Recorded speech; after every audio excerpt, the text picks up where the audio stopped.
charge anything, so it's free. So that's a benefit of coming here tonight. First off, I want to thank everybody for coming. I want to thank the press, Regina and Shane. Folks, Eugene and Shane have done an amazing job doing article after article about this, and they deserve a big round of applause.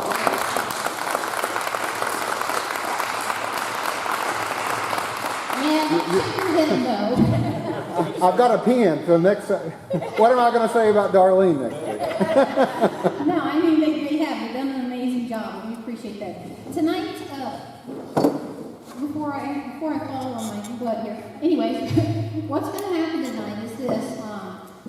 We're going to first off, we're going to try to educate everybody because I don't know. We're going to assume that there's people here that don't even know what PFAS is or leachate or anything. So we're going to start from the beginning. These are our panelists. I'll introduce them. Actually, I'll let them introduce themselves. I'm going to start it off, and the panelists are going to kind of take over. And then we'll try to educate you and bring you up to speed in case you haven't. And then what we're going to do is I'm going to open it up. Unlike what happened at the TDEC meeting a few weeks ago, we're going to give people an opportunity to come up to that mic and, and express their opinion or ask questions. And nobody's going to get shut down here tonight. I told somebody the other day, look, we have to stay here till midnight. Everybody that wants to get up to that mic is going to have a chance to talk. Right, guys? I'm going to check it out. I will stay here till midnight if I have to. But everybody's going to have an opportunity to express their opinion or ask questions.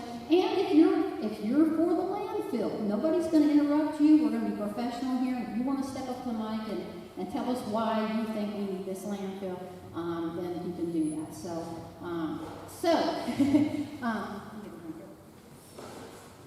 First off, I'm going to start it off just a little bit. In Kentucky right now, as we sit here today, we have the highest cancer rate in the entire nation. And not only do we have the highest cancer rate in the nation, but we have the highest cancer rate with cancers that are related to what's called forever chemicals. PFAS. I was just turning on. You know what? I need to do the same thing too. You know what? That's the one. Set a good down. I need to do it. Mine are off right now. Okay. PFAS.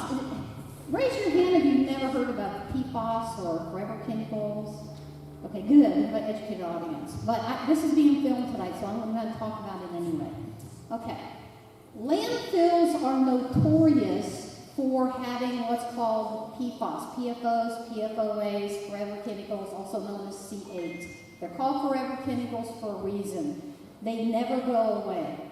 They're a horrible Frankenstein monster chemical created in a lab by 3M and further done by DuPont, and it's poisoned many water systems in the nation.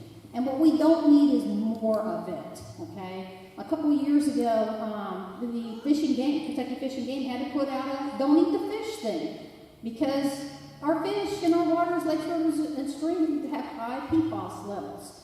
Okay, why did that happen? Well, in case you guys were following, hopefully you were, the battle that I was in with Mayor Keck, the Somerset mayor, he ended up bringing in over 60 million gallons of the most toxic waste imaginable from 4 different landfills in the form of leachate, okay, and running it through a defective wastewater treatment plant, ended up right in the Cumberland River, okay. Now, landfill leachate, what is that? All landfills produce a liquid form of toxic waste called leachate, okay. All of the substance that's in the landfill, because you got demolition waste, different types of things. Rain hits the landfill. All these chemicals leach out. All these toxins leach out. PFAS, asbestos, heavy metals leach out. And they have to collect that. The EPA requires that. And it's toxic waste, and they have to deal with that. The landfill does. Unfortunately, the ways that they've been dealing with that is running it through, oftentimes, wastewater treatment plants. The problem is, in Kentucky, Mayor Keck's not the only person, individual who was doing this. All across the state of Kentucky, our state legislatures and our governor was allowing, and it still is, and I'm fighting that as we allowing leachate to be run through wastewater treatment plants into all our lakes, rivers, and streams. No treatment plant, no wastewater treatment plant is designed to filter this stuff out. None of them. And again, landfills are just notorious for this stuff, especially a landfill, and they're going to get into a little bit more of the size and the dynamics of how horrible this landfill is going to be. It's going to be probably the second largest landfill in the nation. And the amount of leachate, the toxic waste that this is going to create will be in the billions and the billions. And the problem is Bear Creek runs right through this landfill, okay? And guess whose drinking water's right downstream from that? Oh, McCreary County, Pulaski County. It's going to end up in Lake Cumberland and the Cumberland River. And, and this is just my humble opinion, we need to stop this. A few weeks ago, TDEC, which is the Tennessee Department of Ecology and what? I always forget the last part. Conservation, right. They had a meeting, and we were promised, folks, we went to it, we were promised that we could get up and ask questions and stuff, and there was a gentleman there, and a couple of folks got to get up and ask questions. As soon as they got uncomfortable, they shut it down, which really kind of irked me. But what came out of that meeting was quite disturbing, and quite frankly, it was dangerous, their answers. One of the things they said was, they admitted that in Tennessee, TDEC is not testing anywhere for PFAS. They're doing no testing for PFAS, not in any of these landfills. Well, this stuff's deadly. That's number one. Number two, when the excuse they have for not testing for PFAS is, well, we don't have a statute. We don't have a Tennessee revised statute telling us to test. So yesterday when we went to Nashville, we got up in front of this task force, and I said, show me the Tennessee revised statute, or the statute that says that you're forbidden from testing from PFAS, because there's no statute that exists. So they're making a choice to put all of us at risk in Tennessee. And oh, by the way, Kentucky's not any better. And look at where we're at. Highest cancer rate in the nation. So this is why we're here today. In my opinion, and the opinion of many others, this is, I think somebody, in fact, I think it was my husband said it best. This is like we got a gun pointed at our head. This landfill is going to be the most hazardous thing, and to put it right next to, a national park. How crazy is that? We already have a landfill. We don't need this landfill here. And it's just, it's danger. The word danger, some of you are too young to know this, but back when, in my age, we had, Lost in Space. Danger, Will Robinson. I wish I had that robot up here. Danger, Will Robinson, because that's the word that keeps coming to my mind. This is dangerous, is what it is. So, I'm going to let the panel then introduce themselves, and we'll start off with Cumberland Fear first, and you guys can give your opinion. And they're very knowledgeable. So this Jennifer here. Folks, these ladies and this gentleman over here, they've done a tremendous amount of research on this, and I'm telling you, they have worked it. And so is Sister Eve. They deserve a big round of applause for the work.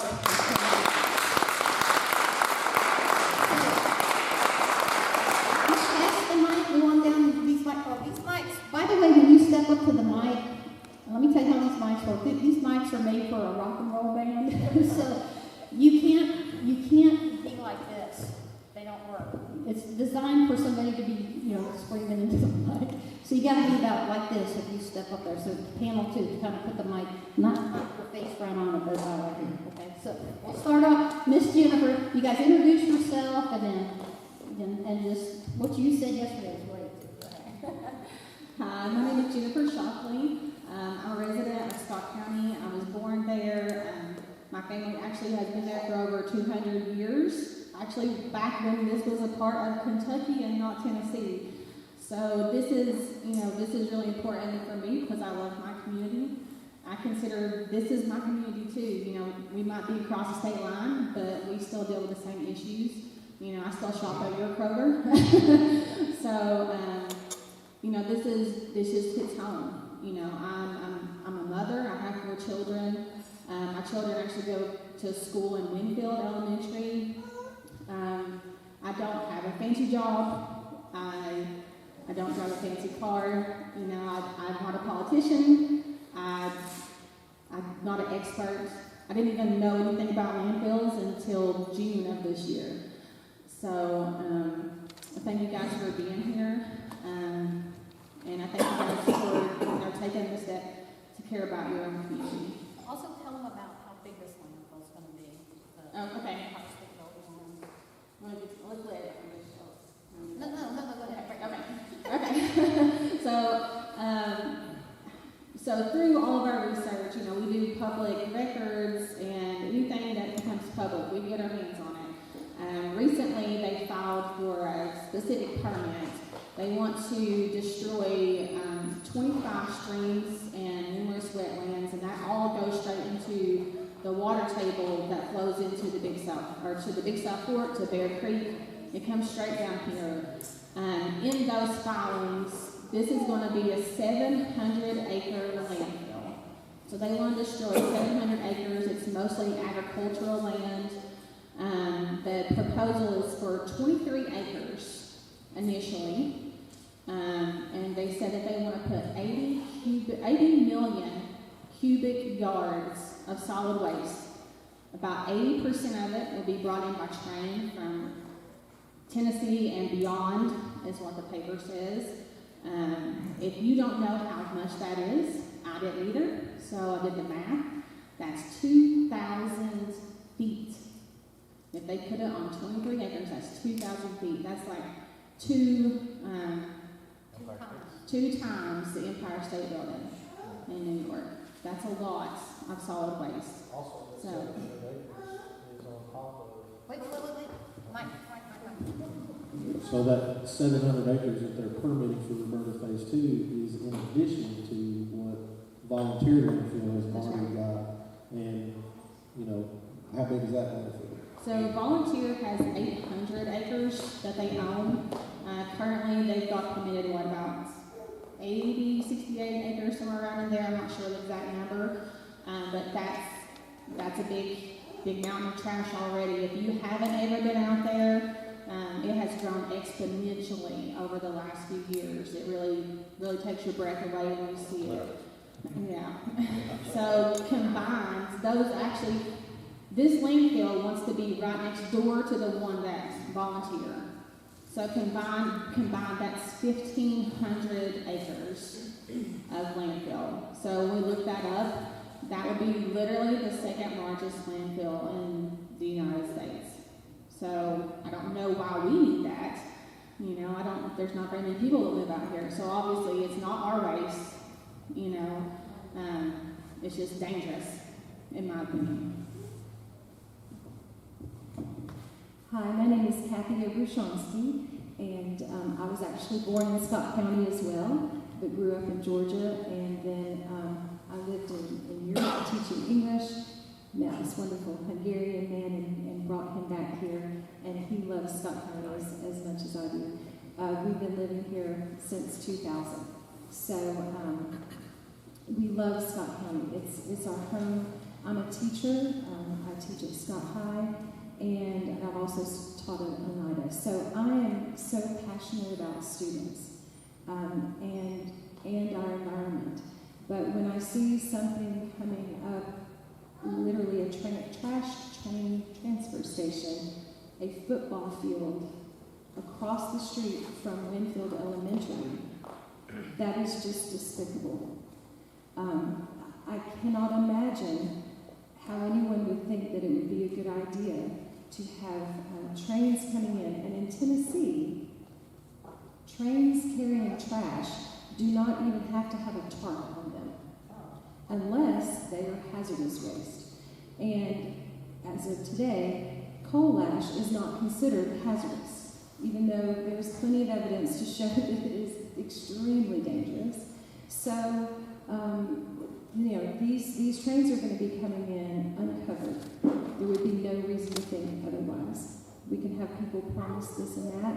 I could tell you I'm the Queen of England if I wanted to. Doesn't make it so, right? My husband, I tell him that all the time. He doesn't always believe it. So I think that's one thing I would like to emphasize, that that we've been told a lot of things, but I'm only believing what's on paper and what the law says. And I'm not going to believe fluff. So, you can just imagine that these trains are coming in. They're going through the very veins of our counties, because our counties have been populated and around these railroad tracks. That, at least in Scott County, I know that that's true.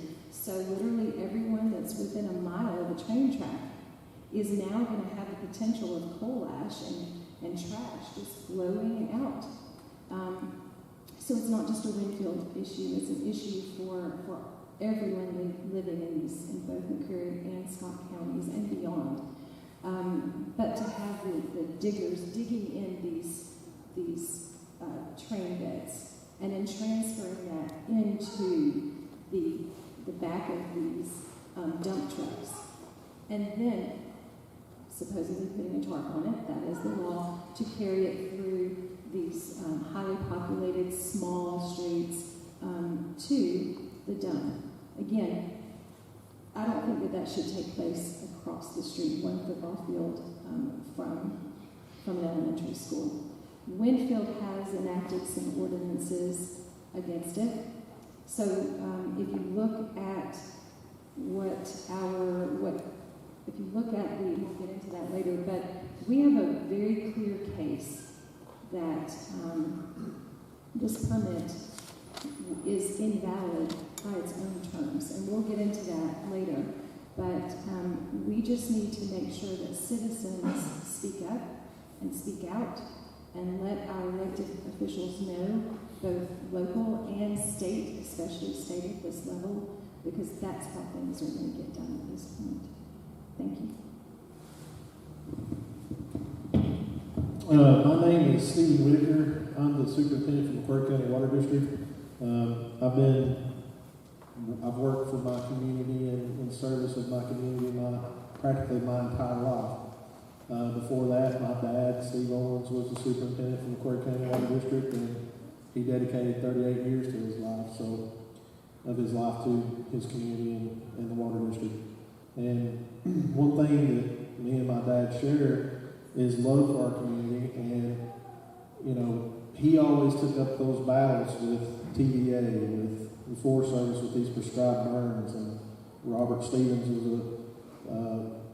an instrumental part of trying to help our community get rid of some of the burning that was going on with the Forest Service. And so in that time frame, we built a lot of relationships with a lot of different companies like TVA, the Forest Service, Park Service, and things like that, trying to get them to understand that water quality is not just as simple as bring it to the plant and treat it. When you have spray chemicals for pesticides and herbicides at the railroad tracks, Norfolk Southern Railroad, TVA, and when they dump this stuff in quantities, it finds its ways to our streams and our reservoirs. And we have actively partnered with those companies and brought education to them to make them understand that in our shed areas, watershed areas, it's very important that we be good stewards to the water, so that the water that our community drinks is good quality, high potential water that serves our community well. I want to say that thank you to Jennifer Shockley. I would not have been involved if it had not been for a late phone call from her back many months ago. I didn't even know this was an issue for McCreary County. She called me up one evening and said, "Hey, are you aware of what's going on with this landfill? And there's a meeting in Winfield tonight." And I immediately told her, I was like, "This is the first I've heard of it." I said, "So let me be there." And I was there, and I've been, working towards figuring out a solution for this issue. My background, I've dealt with at the state level for Kentucky for many, many years. And there is a bureaucracy of individuals that's their job. They've been there for a long time, and they don't look at the ramifications and some of the intricate details that their decisions make on communities like ours. So thank you, Jennifer, for getting involved in that. But also, I want to thank the judge. The judge has done, I mean, and you don't do a very good job of taking credit for things you do. So I just want to say you did a great job here. He's worked on getting other local communities involved. And, you know, I appreciate that fact, because this is not something that one individual or a few individuals are going to be able to combat. It's going to take a combined effort from all communities and everybody that it affects. Now, I've done a lot of research on the things that could potentially happen. We've already began doing different types of testing for leachate that, you know, they've spilled off, and some of the things that I've seen with the volunteer landfill, you know, they've had many notice of violations, and a lot of that has to do with leachate runoff that goes directly into Bear Creek. It's you know, several miles, and there's a big dilution factor that before it gets to our intake. But I can assure you that us as a utility and my staff are very conscious and very focused on making sure that our quality of water is to the top echelon that it can possibly be.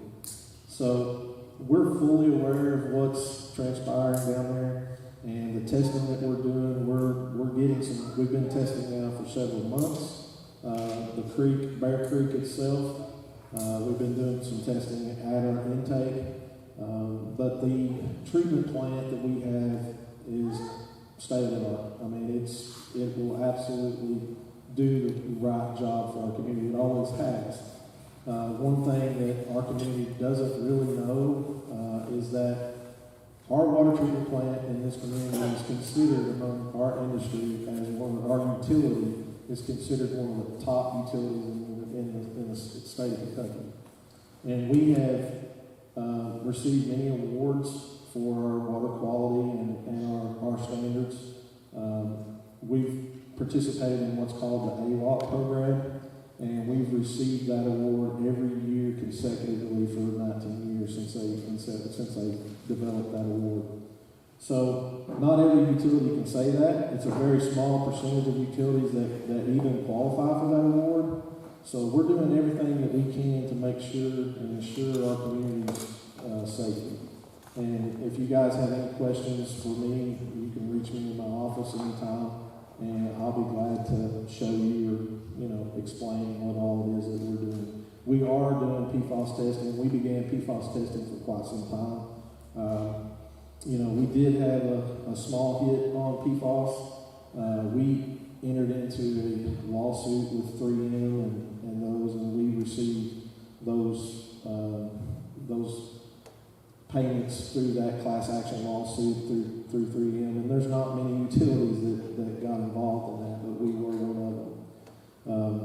One thing that we have been doing as a board and as our water district board is we recognize the risks with PFAS. So we began to design a new water treatment facility. We've got to do a plant expansion because of our growth and things like that. And in doing so, we're looking at technologies that will remove PFAS. And so we've been on this now for, it takes time. One, we have to get the grant assistance to be able to afford it. And we have to be able to design a water treatment plant that can take care of it. I visited Moorhead, which Moorhead just went online 6 months ago. Moorhead is a state-of-the-art water treatment plant that is designed specifically for PFAS. It's a membrane filtration plant with granular activated carbon, GAC, and it's, that's the technologies that we're going to see that's going to take care of these forever chemicals. And the water district's already began that process. Like every plant expansion or project like that, it takes some time. And so hopefully within the next couple of years, hopefully within the next 2 years, you'll see us being able to remove those from our water treatment, from our waters in the community.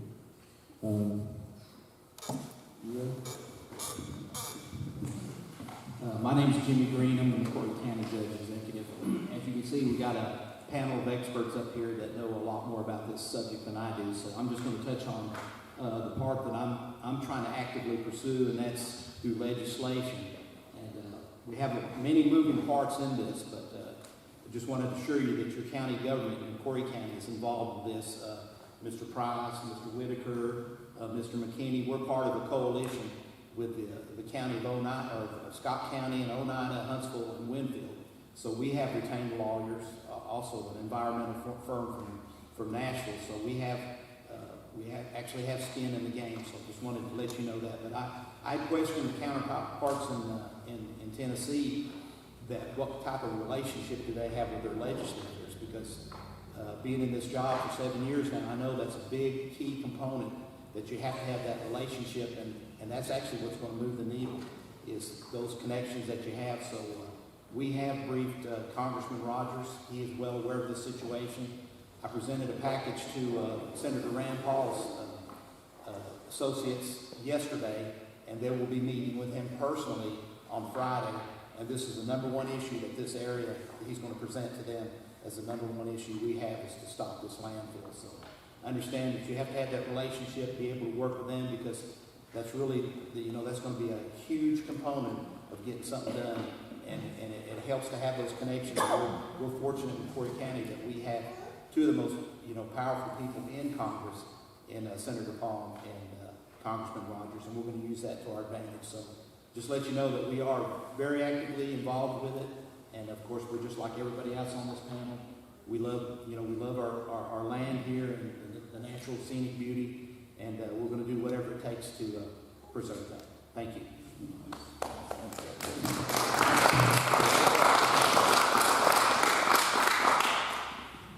I got to follow all these folks.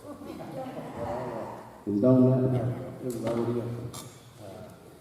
Stephen, it's great to hear that there are methods to take these PFAS out of the water system, but it's kind of like getting an infection. It's best not to get the infection to begin with. Then that way you don't have to take the antibiotics. So if we can keep these out, if we can keep this out, then it's not going to strain, because there's always that possibility of stuff getting through. It's just like all the good things that the volunteer does to try to keep the stuff from getting in Bear Creek, and their efforts have failed, and we know that some of that's getting in. So, and it's a lot smaller than what they're proposing to do. And this region of the country does not need to be the dumping ground for the rest of the United States, and that's what they're trying to make it.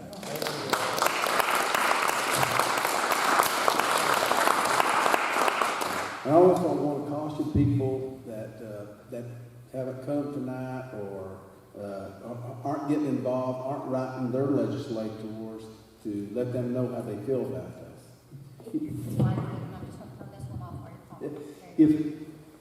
If you're sitting at home and you're watching, I don't know, Captain Kangaroo or whatever, and you're not up here, then it's a big mistake, because the time that you're saying, I don't have time for that, or I don't have the energy for that to come up there and do this and write letters to the legislature, stuff like that. Well, I guarantee you one thing: if this comes in, you will have time to go to your cancer treatments. You'll have time to take your kids and your grandkids to cancer treatment, and you'll sit there while they inject this poison into their system to try to cure the cancer. So you'll have that time.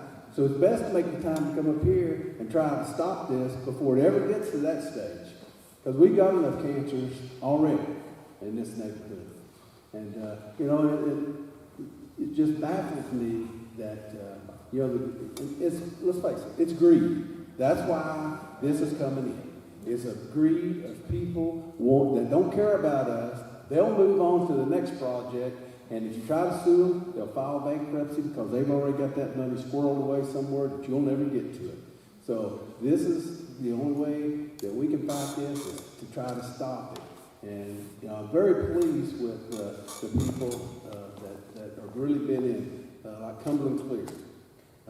And I would encourage everybody to get on their website, talk with them, and donate money to them, because they're putting it to good use, because they're trying to stop this stuff, and they're using their own time, their own energy, volunteering to do this, and I'm very proud that they're out there, and it makes me feel a lot better that they're out there, because believe me, they're knocking on doors, they're doing whatever it takes to try to stop this. And I want to encourage them to keep doing it. I know this is going to be a long battle, I'm afraid, because these people have millions, if not billions of dollars on this, and they want to get that money. And they don't care what happens to us in the process. I would encourage everybody out there to listen, because this is going to, I assume, be on Facebook and stuff like that. If you see this, do something.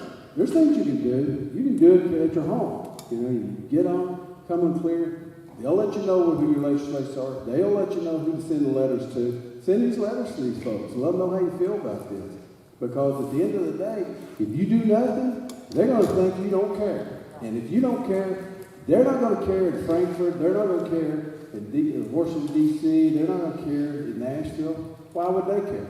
Nashville may care a little bit because this stuff wants at least, Macquarie County. It's going to Pulaski County and on around, right down to Nashville. So they may care a little bit more if they know about it. But sometimes they don't know about it. So sometimes just a few letters can make a difference. And your letter may be the one that makes the difference. And you don't have to know all the math and science that's in this. You just got to know that you love your kids, you love your community, and you need to convey that to them.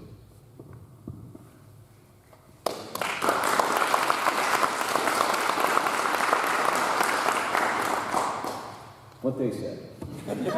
So not much left for me. So by way of introduction, I'm Ralph Trishman. My wife Michelle is the native. So I'm married in. So forgive me if I speak a little too northern. But I have fallen in love with this area. My wife and I have obviously come down here a lot to visit her parents, and we have invested in the community. So we got a hold of Jim Barna's old office building right down 27, and we turned it into Timber Rock Lodge, and we live right there on the property. That property, which is in the shadow of the proposed landfill site. So this is very much an interest for us personally, for our home, for our neighbors, like Rhonda there, who live right nearby, for her parents in their 90s, who we just bought a cabin next to us so that they could move in next door. I'm not moving them in next door with the threat of a landfill and a driveway to that landfill proposed right through their yard. So it's personal, but it's also because I like to get involved with our community and do the right thing and help out. I'm a member of our Chamber of Commerce. I'm on the Directors Board. And I'm also chairman of Oneida's Industrial Development Board. And as such, right, have gotten those businesses and interests understood and got them involved to recognize that this is a bad idea even on a business level. We can all talk about, hey, I don't want it in my backyard. I literally don't want it in my backyard. But it's not a question of a backyard. We were talking just yesterday, in Nashville in front of a board of a task force that the legislators have put together to talk about solid waste and what somebody has been calling a crisis of trash or a crisis of lack of landfills available. And we told them flat out that there's no such thing as NIMBY or not in my backyard issues because there is no single backyard. It affects all of us. It affects well beyond anybody's single backyard. It's a community-wide, in this case, multi-county, multi-state issue. And for that, by the way, I guess I'm a Tennessean now, I'm sorry. Let me apologize to y'all from Kentucky that our TDEC, our Department of Economic and Conservation, or not economic, Environment and Conservation, has allowed this thing to even get this far. We're not going to just let it go, right? I think they messed with the wrong people when they thought they could sneak this permit through and get it blessed and just start digging before anybody caught wind of it. Well, we caught wind of it. And we're going to let them know that this is not a gimme. This is no layup, whatever sports term you want to do. It is something that they're going to have to get through us first. And we have right on our side. They might have the dollars, but we have accuracy, we have the law, of the land. And it's hard sometimes to believe that that's still a thing, but it is. And we have raised through our lawyer, by the way, I'm a member of Cumberland Clear, and again, we'll shout out to Jennifer and Kathy and Allison in the back. There she is waiting. Hello, Allison. We started Cumberland Clear because we were going to some of these meetings and hearing what was going on and felt that there was a need to be much more organized if you were going to fight these big companies. So we got together in the hallway at Oneida City Hall and said, hey, why don't we form an LLC? Let's form a charity, a 501c3 non-profit organization, and that we can volunteer for. We're not paid by anything. We are all volunteer run. But we formed this organization so that we could correctly raise money, tax deductions available for anybody donating. We can organize and get people together. We can protect ourselves from lawsuits from these fools that might try to sue us as individuals. So we've got an LLC. We formed a company. We've raised money. We hired a lawyer.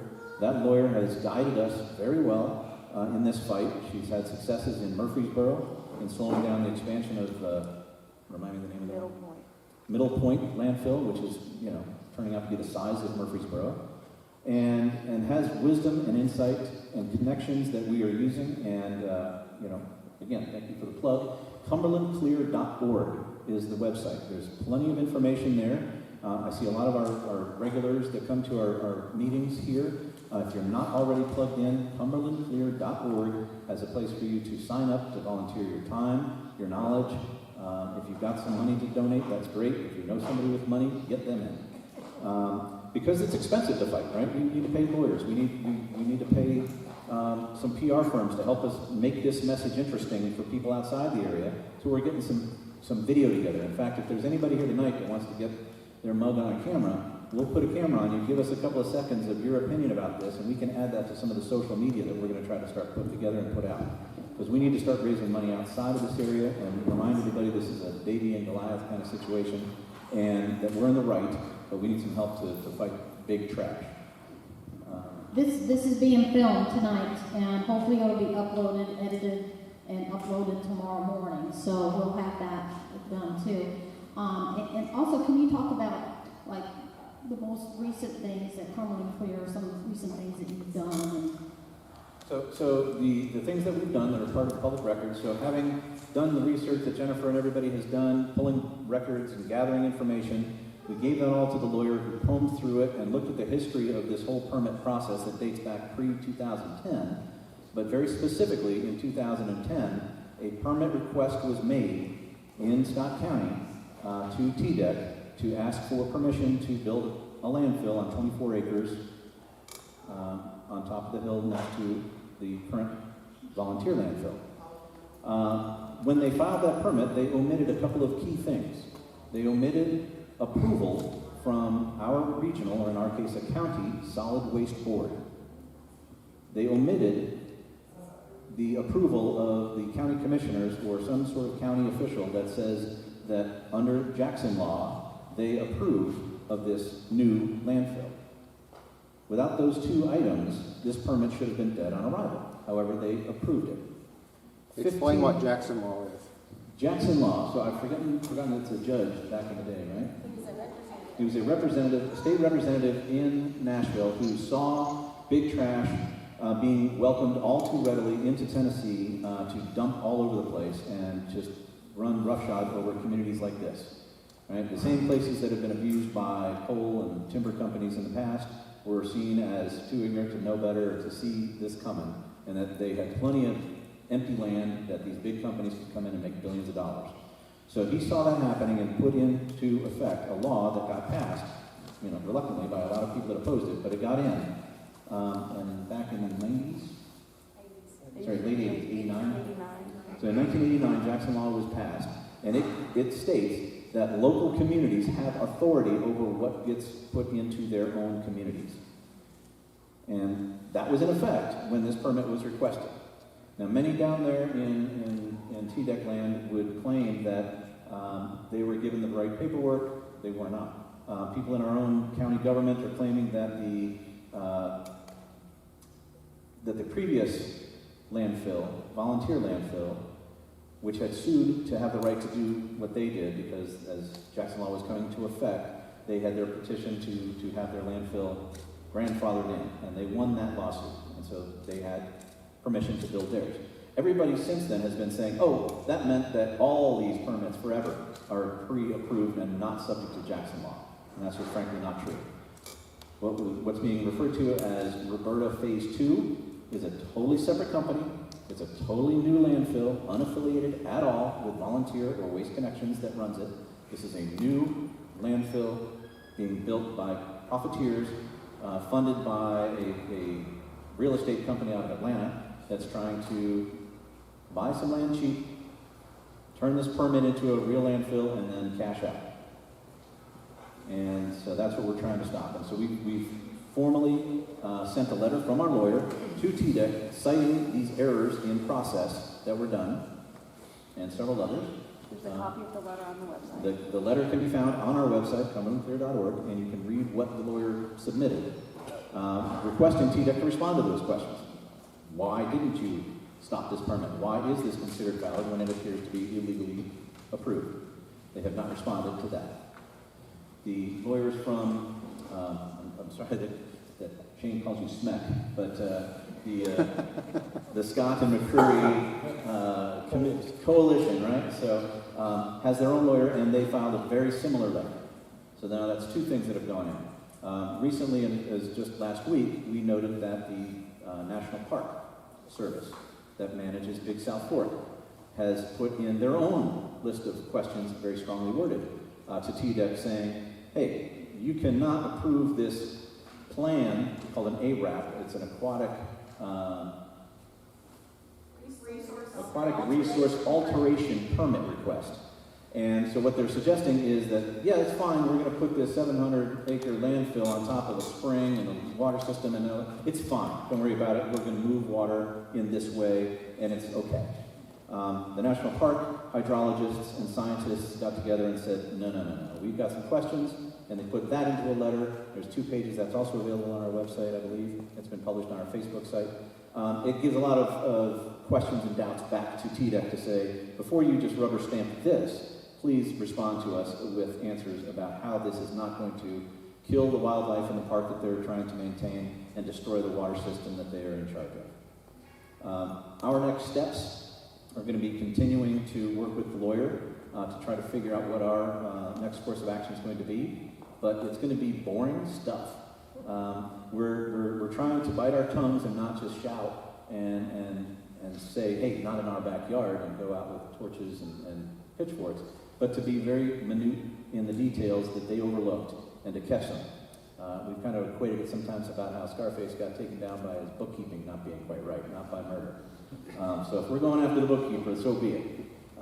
So forgive us if it doesn't sound sexy and exciting sometimes, but what we're trying to do is undercut them by playing the same game that they thought that they could just sweep under the rug with this permit process.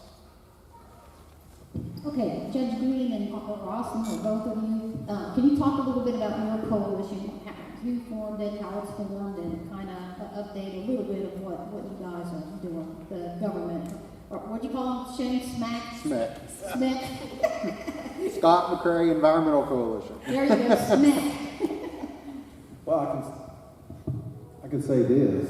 It's heavily weighted with the people in Tennessee trying to protect us. Macquarie County is the only one that's a member from Kentucky, even though people upstream or downstream from us are in the same boat as us. I guess they're going to let us do this battle. But if this battle is lost, they're going to be in trouble because their people are going to be drinking the same cancer that we're drinking. And I got that.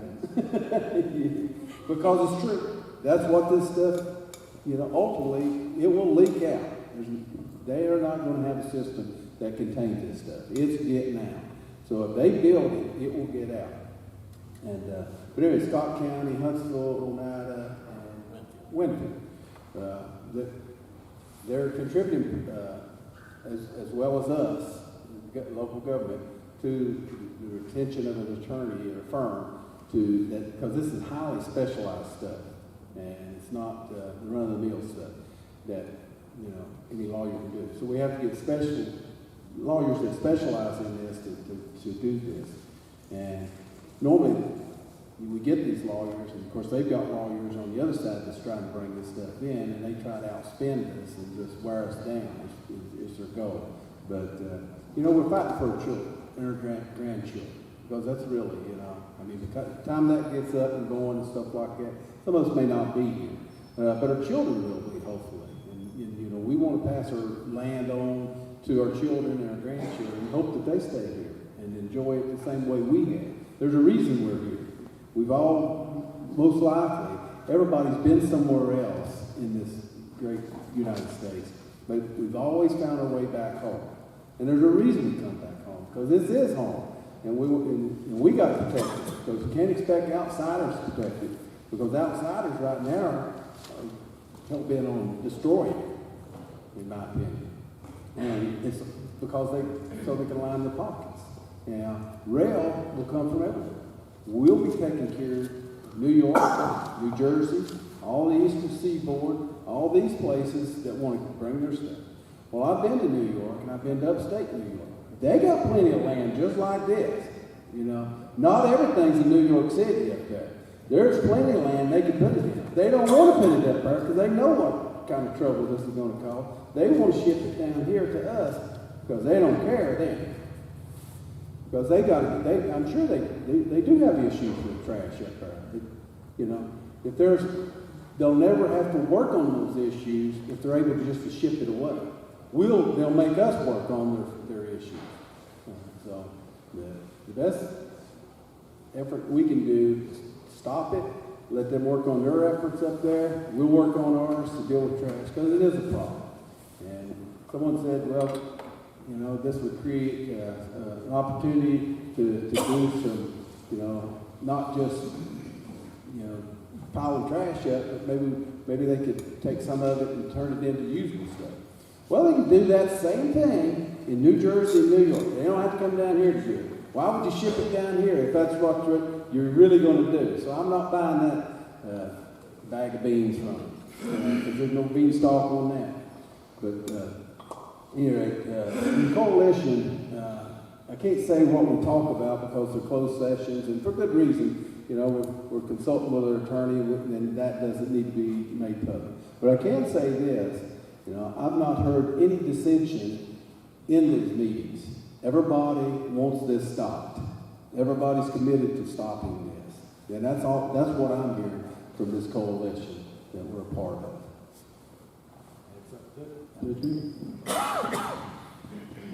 Okay, Judge Green, do you want to add to that at all? No. No, okay.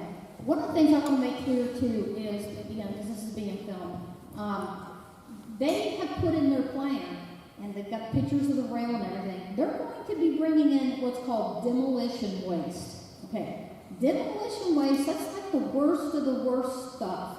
We're talking not just PFAS, we're talking asbestos here. How many people have seen like a group of toxic waste removal people go into a building to remove asbestos? What are they wearing? Okay, they're wearing moon suits to deal with that. That's exactly what demolition waste, a lot of these landfills accept. They accept demolition waste, and that's what's going to come into this thing. And, when they go to unload this stuff, you can bet they're not going to have their moon suits on. It's going to go into the landfill. Water's going to hit it. The water's going to leach it out. It's going to end up in our water systems. And then one of the things that they brought up at one of the meetings is, well, we're gonna burn it off. We're gonna get an evaporator system, and it'll burn off and it'll go in the air. Oh, gee, that's nice, because they're called forever chemicals for a reason.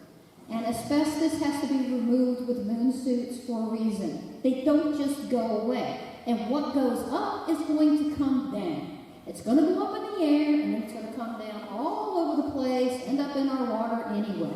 So this is just, I said it once before, in the history of bad ideas, maybe this isn't the worst, but it's one of the worst ideas. To come in to a rural community next to a school, right next door to a national park, and open up one of the biggest landfills ever.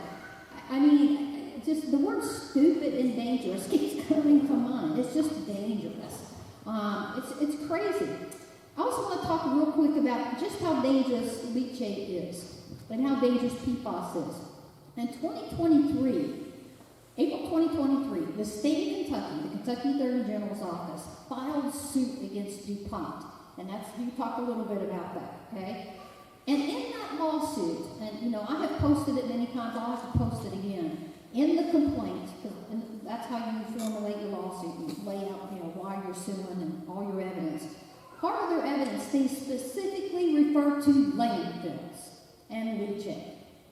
That tells you everything you need to know about how dangerous this is. The state of Kentucky is suing DuPont for poisoning our waters. The problem is the state of Kentucky has, Stephen needs, I swear, we need to have Stephen Whitaker go to Frankfurt and take over the Kentucky Water District. Now, I mean that, yes.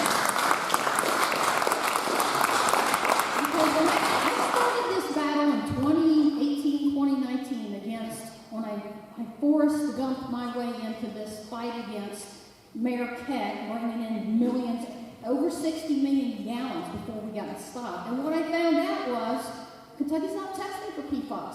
I've got the emails to show it, and we're not going to test for PFAS. And 60 million gallons later, this stuff came in. The problem is Mayor Keck ain't the only individual. I just want to say horrible words about him, but I won't. My husband's sitting over there thinking, oh God, I don't have to bail her out of jail. But, he's not the only person to bring this, to do this kind of stuff, to run this stuff through these wastewater treatment plants. And then there are some state-of-the-art ones that are coming online. But from 2016 on, Kentucky was welcoming this stuff up. Yeah, from Tennessee, everywhere. Yeah, bring your leachate up here. We'll run it through our wastewater treatment plants, right into the lakes, rivers, and streams. And look at the results. Don't eat the fish. At highest cancer rate in the nation.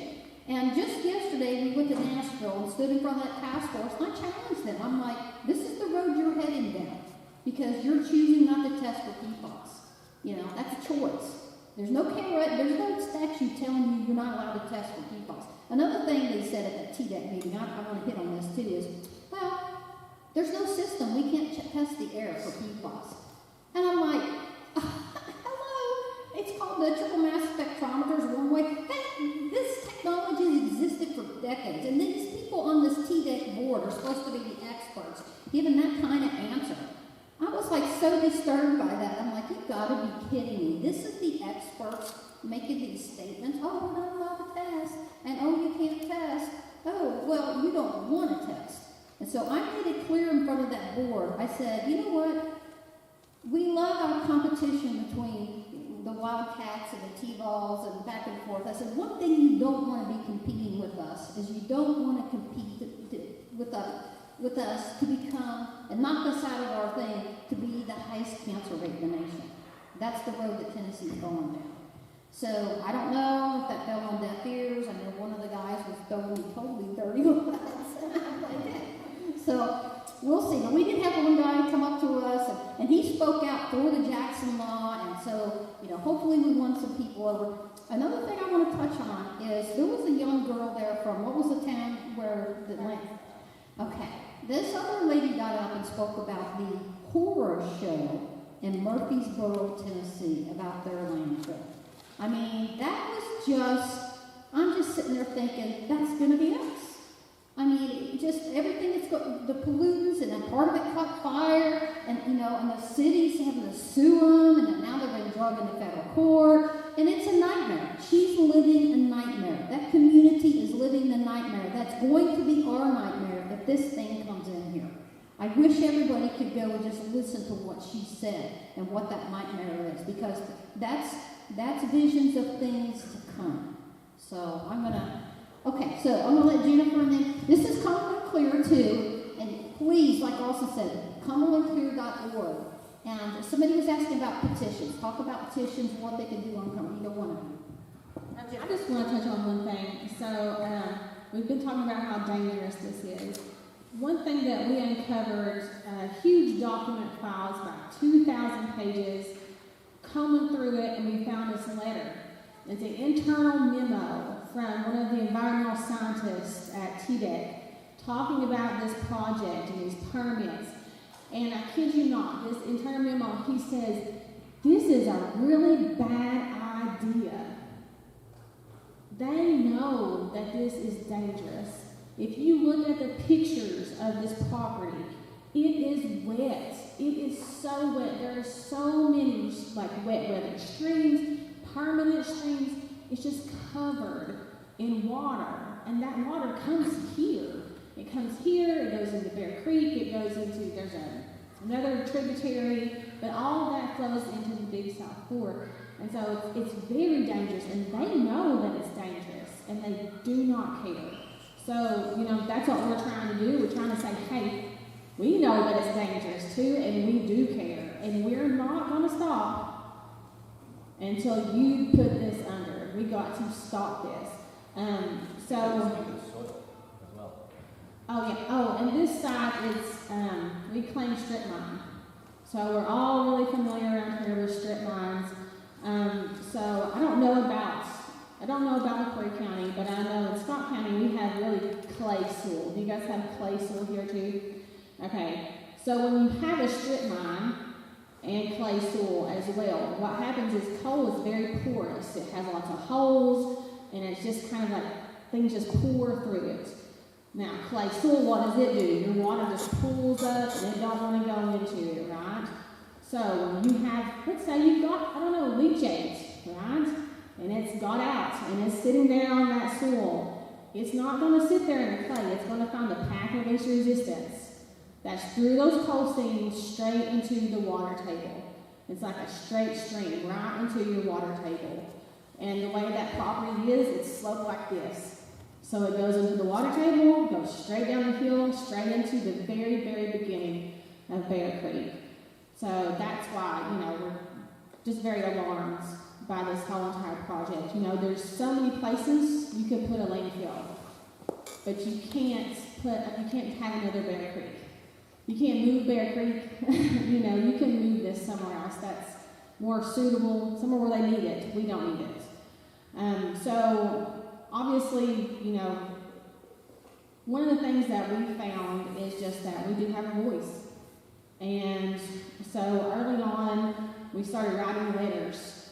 We started sending them to TDEC and to all the officials in Nashville, and we set up tables, and we had everybody in our community. We even had letters signed up here, and we sent them to Nashville, and we got their attention. And they're starting to pay attention. I've had people call me from Nashville. I've talked to people in Memphis, and they're hearing about this all the way across the state. They have heard what we're going through, and people are paying attention. So we have got to keep that momentum up. We've got to keep being loud and make more noise, and that's where, we really need your help. Because we've got Tennessee's attention, and now we've got to get Kentucky's attention.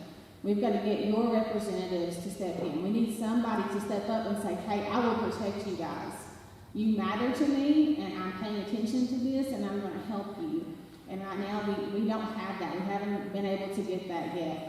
And that's, where we need you guys. If you would write your representatives. We have all of those addresses on our website. If you don't know who they are, you can go to our website, you can find it. If you make a phone call, that works even better. You see them in person. Maybe they're here one day, for a grand opening or something like that. Make a point to go and speak to them. Go up to them, shake their hand, and say, I'm concerned about this. Put a face to the problem. So when they think about it, they remember your face, they remember your voice, and they know that it's a real issue here. You got anything else? We actually, I typed out, there are the addresses on our table back there. So the Kentucky and the Tennessee board legislators are back there, and we also, that same piece of paper has, some ideas for what to put in your letter. So some of the data, some helpful things, but then obviously make it personal. So please grab one of those. And just to reiterate what Jennifer said, it's important that Kentucky really increase their voice as well, because then it becomes a federal issue. We had one of our senators say, well, that's a federal issue, so can't speak to that. And now it is a federal issue, right? So, listen, you need to help us here. So we need more voices from Kentucky. We had 450, estimated 450 people in Scott County, and I know a lot of McCreary County people came down to that meeting as well, at that TDEC meeting. And that was a major accomplishment. People said, how did you get people from Scott County to travel all those dangerous roads to get down there? And TDEC was shocked. They now know that it is going to court, and that's one of the reasons that I believe personally, we don't have any data to prove this, but it's just my personal opinion that's why they reversed course at the last minute and refused to answer any questions about Roberta II and the trash train transfer station, because they finally got it. The coalition lawyer, our lawyer with Cumberland Clear, finally talked to the TDEC lawyer, and they finally understood, yes, take it to the Attorney General, bring it on, we're ready. So at that point, they were like, ooh, we better not talk much about this. The last thing I'll just leave you with, a couple of things, is that, you know, we saw this on Facebook. So Ralph saw this, and Michelle actually saw this, a little note on Facebook that, hey, if you're a trash hauler, there's going to be a new landfill. You know, what? I mean, that's how it started. They let us know. Ralph wrote an editorial. I started, and it just I would wake up at night and just couldn't sleep. Started doing all this research, just research. And at our first meeting, that's when Jennifer and I met, and we came and were like, hey, kindred spirits here, right? And we started sharing our information, and it's just an absolute grassroots effort. And I would like to ask you to please, you know, get into your social media, talk to your neighbors, because there have been some other things that we've thwarted, we believe, recently. I don't want to say it out loud, but those things matter. Talking to people, that matters, and any information that you hear, please share it with us, cumberlandclear@gmail.org, and let us know, and let your coalition people know as well. The last thing that I'll say is that, you know, we have no moral obligation to accept anyone's trash but our own. None. And if Tennessee supposedly has a solid waste emergency, apart from this contract that Volunteer already has with McCreary County, and contracts that other ones, why would we be accepting trash from California, New York, across the nation if we supposedly have an emergency? That makes absolutely no sense. Our moral obligation is to protect our children, our families, our health, our rivers, and our businesses. And McCreary County, their tourism board wrote just the best letter. I have stolen so many sentences from that. It's just great, and I know you'll talk more about that. But this is we haven't talked much about our businesses. This is gonna just absolutely kill this fledgling tourism industry that we have in both Scott and McCreary County. That's a perfect segue. I was going to add, sorry,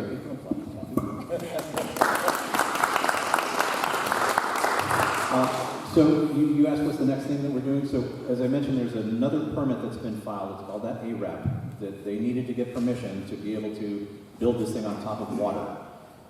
In that, there is a requirement that they are basically net neutral or even a benefit to a community. So what we are trying to do is to make sure that we present our case that we are in fact going to be very much net negative by the presence of this, and it's a degradation clause or what have you that they're looking for. What we're doing is collecting information from businesses, from residents, from anybody that feels that they can monetize and help us quantify the amount of impact that this kind of a thing will have on our community. And so by doing that, we can put questions forward to TDEC and have them have to prove that their supposed 15 jobs driving a truck is their proposal that's going to outweigh the millions of dollars lost in land values, in businesses, in tourism. There are 750,000 people that go into Big South Fork. How many of them want to drive by a landfill and smell that on their horseback ride? Not that many. That's going to go away, right? How many people come to the Daniel Boone Forest and want to go and camp out downwind of the landfill? Not that many. How many people are going to want to ride on that river in a kayak with a chance to turn it over downstream of that landfill? Not that many. How many people are going to go fishing or hunting? All those economic impacts are real. And if you know anybody in a business that might be affected, or if you personally feel that your house value, your land value, anything to do, that you can share that information with us, we need to be at the ready. So that's our next step, is to build this huge list and submit a whole bunch of questions so that when they go to review and they say, okay, it looks like this permit's completed, we're ready to stamp it. Oh wait, I guess we have to have a quick public hearing. Anybody have a problem? We're going to be there 450 and more with our list of reasons why this is such a bad idea. It's stupid. It's dangerous. And it's economically destructive.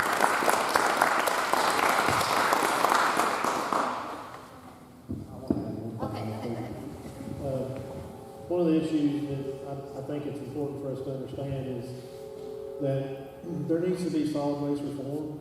And what I mean by that is, yes, stopping Roberta II is the biggest thing that we could, that we would hope for. But also, we still have volunteer landfill that's down there. And from what I've seen with the notice of violations and some of the stuff that's been going on down there, they are required to do their own self-reporting, right? That's a problem, right? They reported a few violations that were so bad that they had to report them, right? So how many small spills or stuff like that goes unreported? Also, you heard Darlene talk about the leachate and how toxic it is, and she's right. It's some of the worst materials you'll ever see. Since they can't pump the leachate to the wastewater treatment plant in ODOT, they are building this evaporator, right? And this evaporator incinerates this leachate into the form of volatile or chemicals that go into the atmosphere. They're only required to test for that one time a year. Okay? And they're also only required to test for their wells so often. So there's so many times they have to test them. They can pick and choose when they test those wells also. And it's important that these types of things are brought to the legislators' attention. And, we do our own testing. We're not required to test for many different things that our utility tests for. And we have done that routinely for years. We were testing for algae toxins 20 years ago. I did a full algae toxin study in 2004 before it was ever a topic. That's the type of stewardship that you would want from a landfill. So not only do we need to stop Roberta II, we need to force volunteers to be good stewards of what they do, right? There needs to be more air quality testing with this evaporator, more than just once a year. I can show you that it's all great and grand if I can pick and choose what day of the year I want to test it for. You see what I'm saying? So there's a bigger issue with the way the state of Tennessee looks at protecting the environment. And I think that any scientific-minded person that is involved in solid waste management would understand that. And those are the people that the legislators and TDEC, a lot of those people at TDEC are appointed people. They don't have degrees in, waste management and stuff like that. They just, got the job. And they're trying to follow the law. The law is not perfect. It needs some help. Testing once a year for air quality is not good. They make air quality monitors that we can set up and test constantly. And when things get bad, we should know it. And I feel like that issue needs to be addressed at the state level.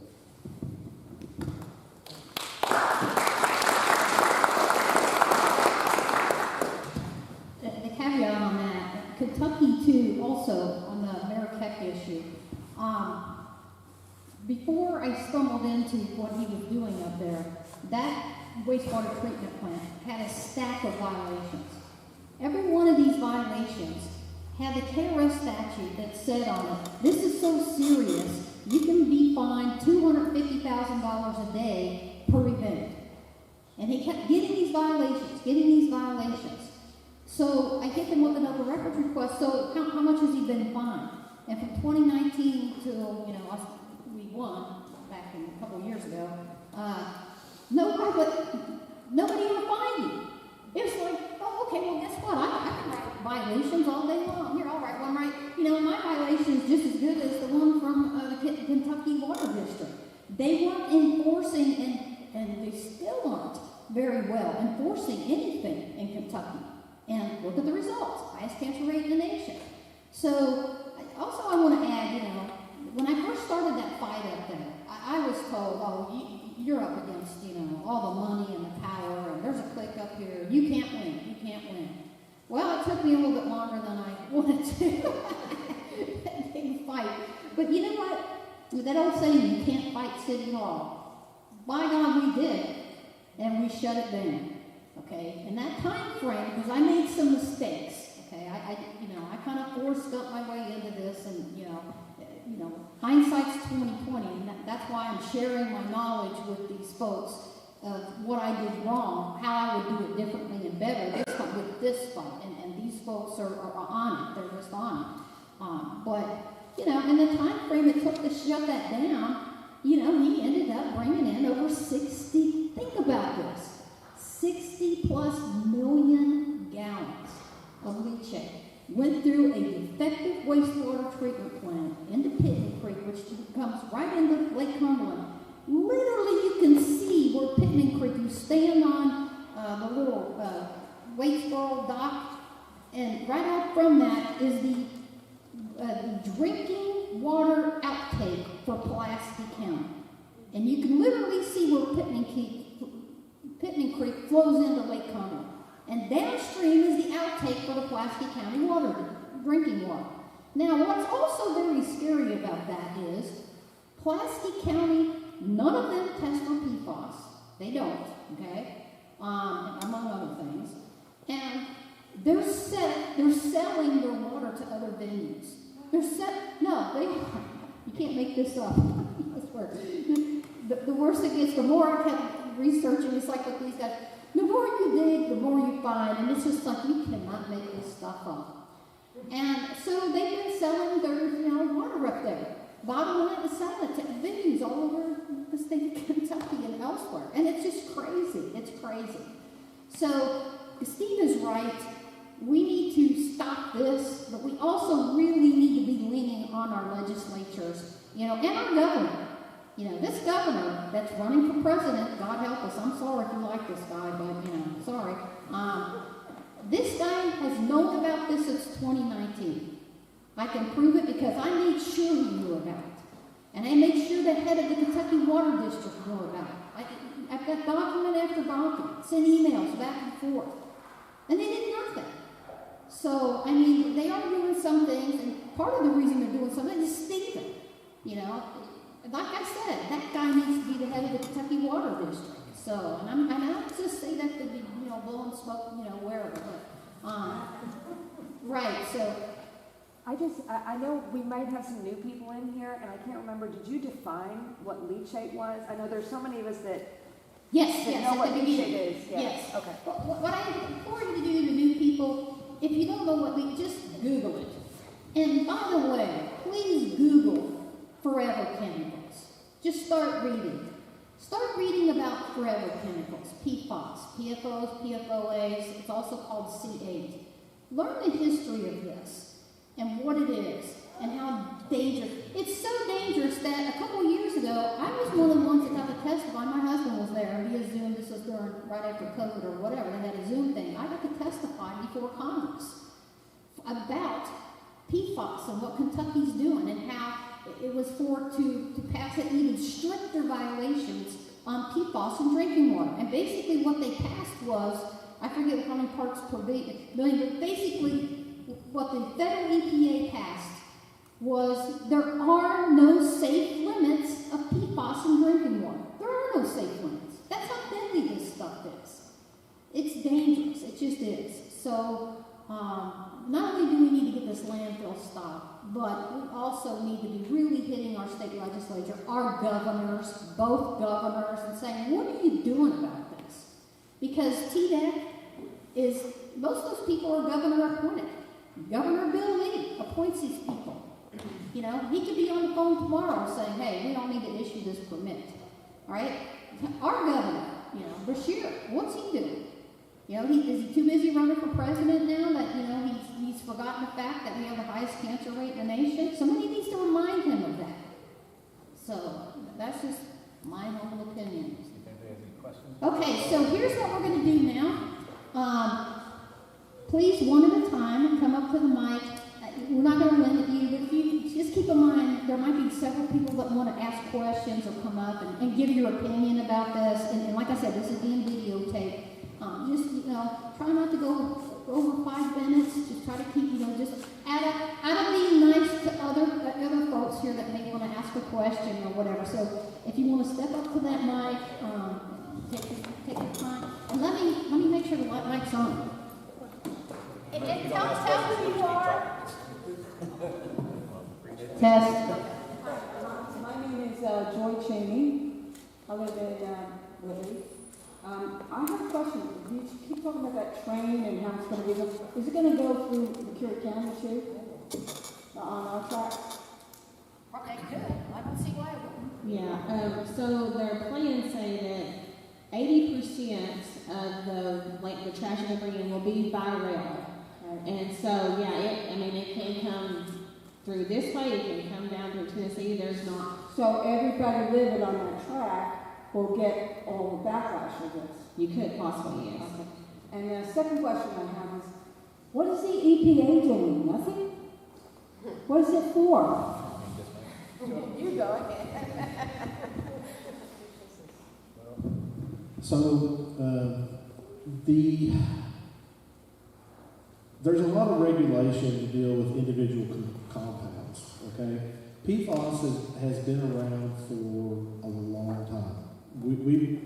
That stuff has been here. We've got it, it's everywhere. It's not just in landfills. It's a part of every community. It's not just, you know, localized at landfills. PFAS is like your non-stick retardant stuff, your fire hazard stuff, you know, all that stuff has PFAS in it. And so they started seeing issues with this back in the 80s, and there's a lot of studies and data that talk about this, and it takes a little while for the data that they collect to make its way to the legislators to where they can actually start writing law to, you know, ban it from being used and how to treat for it, how to remove it, stuff like that. It just takes time. I can say that in my industry, in water and wastewater, it is a very hot topic right now. And the EPA, even though there are no true MCLs or anything like that, they have safety guidelines, and Darlene is correct. They say, you know, any contact with this stuff has health effects. And so within the next so many years, you'll see some regulations that come down the pipe that say what the removal has to be, what the, you know, testing requirements are going to have to be, and it's going to be something that everyone has to do. It's just taking time. And right now, we started something in the 1990s that's called unregulated contaminants, and it's a study to see what types of compounds and components that are in drinking water and all waters, to try to see if there needs to be regulation of it. We're on our 5th round of unregulated contaminants, and that means that for a year we test for unregulated contaminants, okay? And my entire career, I was water plant supervisor in 2002, I was on the 2nd round of unregulated contaminants in 2002. PFAS has become part of the unregulated contaminants that has to be tested. And so, you know, the state did their own testing where Kentucky Division of Water went to individual selected plants and started testing for PFAS. Well, they found it. They found it in a lot of places. So now EPA is going to start looking at regulations to how to deal with this thing, because this in my 30-year career, I've never seen a compound as extensive and hard to deal with as this. Okay, it's hard to remove. It takes a lot of money to treat this kind of compound. So it's not going to be something that we will get taken care of in my lifetime, probably not even in my grandchild's lifetime. But we got to start somewhere. And so, starting where we are today with that is better than not doing anything at all. What I kind of meant was, why isn't the EPA getting on top of this and saying, look, you can't put this, do they not have the authority to say, you can't put this plant in because it's going to affect the water and it's going to contaminate the environment? They have no authority for that? Come on up. I've been in government over 30 years. Mr. Murphy, come on up. I'll just sit down. I'll just listen to it. Okay, my name is William Murphy. I've been in government over 30 years. And right now, to answer your question, how is the EPA not doing anything? We're not only not doing anything in EPA, but we're cutting back on what the EPA has been doing. And that cutting back is going to continue for some time. It's a kind of a hot political issue, but while I'm up here, I just wanted to talk a little bit about a couple of issues that y'all brought up.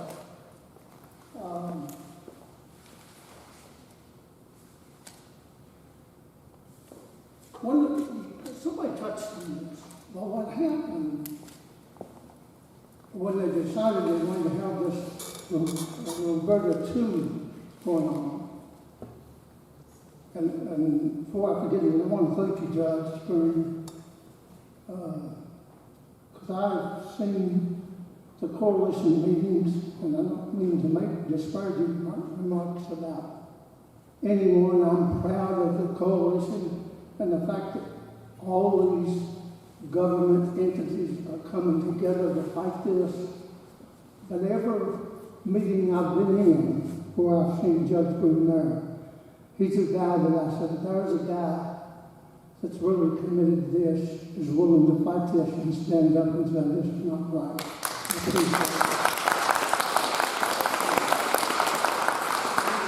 But I want just to mention a couple things, and I'll be glad to answer any questions. My background is I spent over 30 years in OSHA. Darlene mentioned, if I can use her first name, she mentioned that in construction works, there's asbestos. I went to the ground zero during the rescue and recovery, and I worked up there on that process. It's office buildings. But let me tell you, there was a lot more hazardous waste there than just asbestos. There was things you wouldn't believe that was there that's hazardous. And so, hazardous waste is going to have a lot of hazards coming in. Our train is going to be downloaded to this landfill if they get away with this. But I went to that. Somebody touched on this. They looked around, in my opinion, and nobody's been able to rebut this, but these greedy people looked around and said, now they had some history, remember this. The volunteer landfill came into existence in the late 80s and early 90s that actually started taking in waste in 99, I believe. Now, I fought that landfill. And one of the reasons I fought that landfill was I didn't want to have, for that landfill to have to be able to take care of waste from other outside locations. I wanted some restrictions on it. But I didn't get that. I lost. I learned a lot in the fight. But one thing that's happening here in this one, we ought to be proud of our leaders because of this. You've got this coalition going on with Oneida, Winfield, Scott County, Huntsville, and McRae County. We didn't have that back then. But everybody's together from a government standpoint. And that makes a difference, a big difference. But they thought, the folks that's trying to get this landfill in, they thought, basically three things. Based on that 1999 experience, they thought, one, let's go to a rural area. Two, let's go to a rural area that's not well populated. And three, let's go to a rural area where the people are not too smart. Right, that's exactly what they thought. They figured that we were so dumb that we wouldn't stand up. But I'm here to tell you, I'm proud to say that our leaders, both in McRae County and Scott County, have stood up and they kicked the sleeping dog.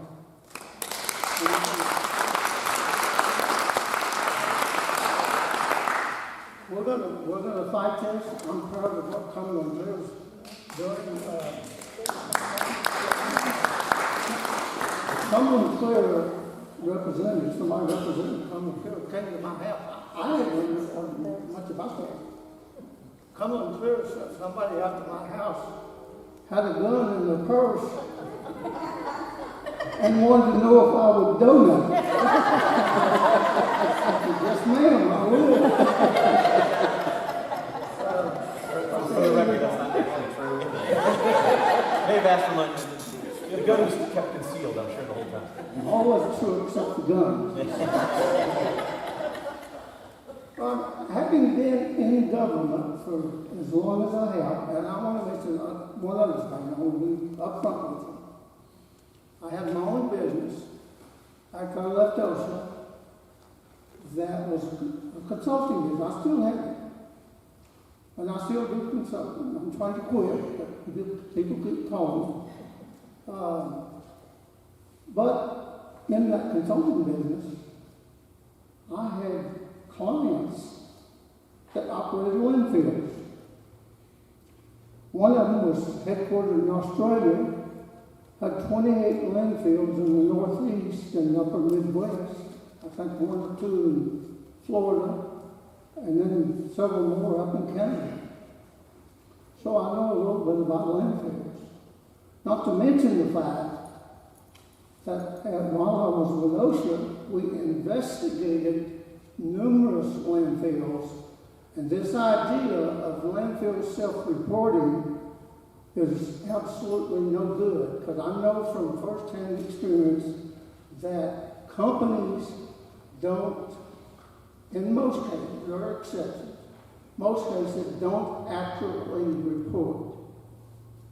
And we're relying upon them to report. And one more thing, and I'll sit down and shut up if somebody's got a question. But this idea of looking and saying, well, those guys are not too smart.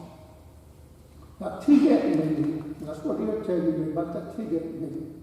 If they came in and they talked to us like we weren't too smart, they were saying things down there that was absolutely, unequivocally wrong. Lying to the public is exactly what they were doing. They said there was no means to test for PFAS.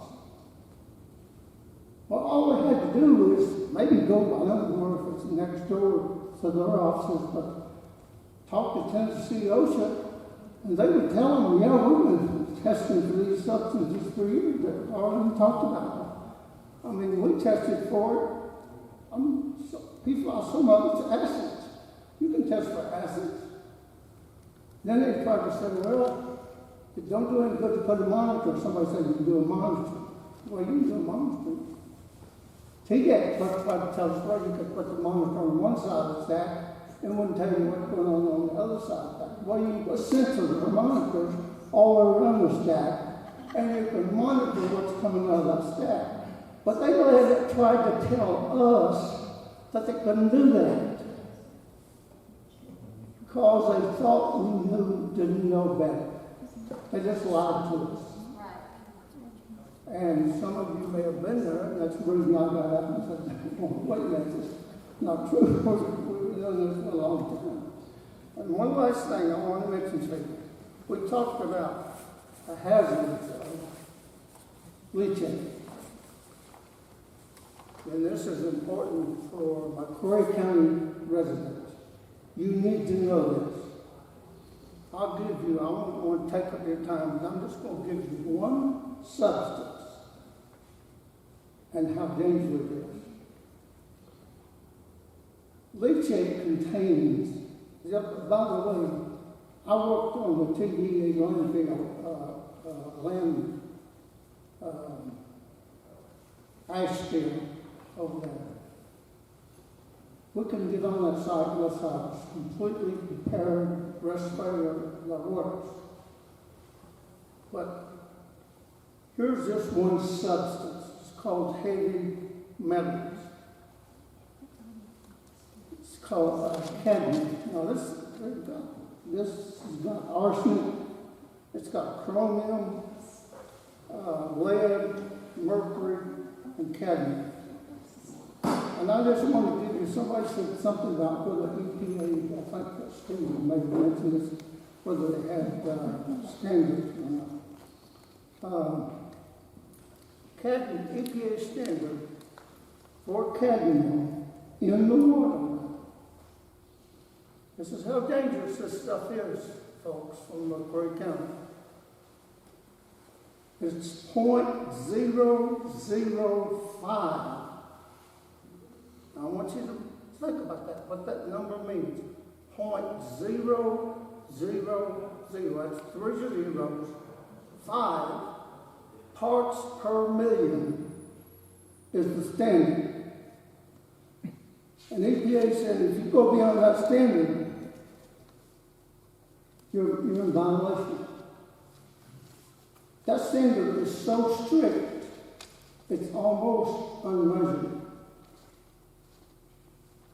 We've got standards in OSHA that says you can't exceed the detection limit. If you can even detect this chemical, you can't have it. You've got to protect your employees from it. So this is dangerous stuff. And I've been dealing with it now for almost 50 years. I'm still a young man. So if you've got any questions for me, I'll be glad to help you with it. Thank you.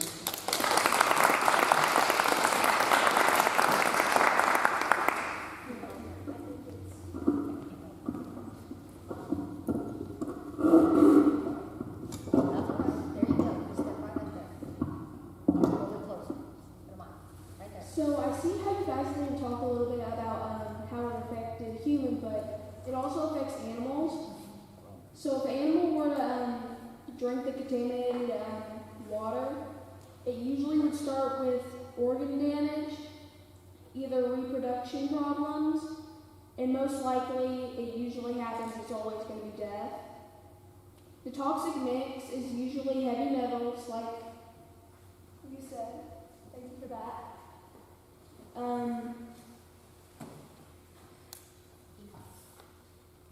PFAS and chemicals and pathogens. I think this is not necessary because it disrupts wildlife and the health of it.